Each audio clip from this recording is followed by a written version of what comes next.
ये जी पिकॉक है, ये हमारा सेन है। आज ये पिकॉक स्पेशली किसी कॉज के तहत, किसी ऑब्जेक्टिव के तहत आया, क्योंकि आज मेरे यूट्यूब पे 1000 सब्सक्राइबर कंप्लीट हुए। अब ये देखें कि पिकॉक कितना खुश है। ये फ़बैयल आए रब्बे कमा तो कज़े अपने उस किस किस नेमत को जुटलाओ। देखो ये कितना खुश है।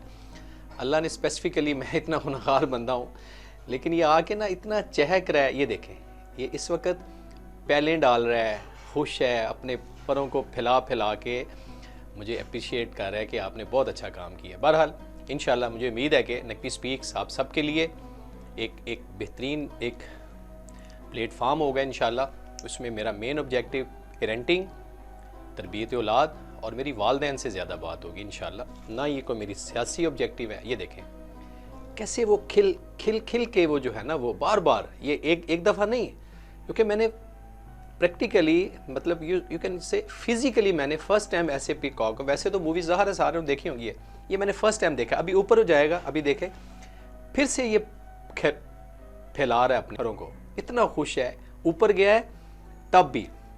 यहाँ मैं दाना डालता हूँ परिंदों को, पैरट्स आते हैं, स्पैरोज़ आती हैं, बहुत सारे परिंदे आते हैं शाम को सुबह। तो मेरा रूटीन है डेली कि मैं इनके लिए कुछ ना कुछ डालता हूँ, पानी भी डालता हूँ, दाना भी डालता हूँ। तो माय डियर, मेरी आप सबसे रिक्वेस्ट है कि क्योंकि कुछ मिलता है कि जिस घर में परिंदों का रिस्क होता है ना, उस घर से कभी रिस्क ख़त्म नहीं होता। तो उम्मीद है कि हम अब सब मिल के इस कोशिश को करेंगे कि अपने अपने घरों में, कोनों में, साइडों पे कहीं ना कहीं परिंदों के लिए रिस्क रखें। अपना बहुत ख्याल रखिएगा।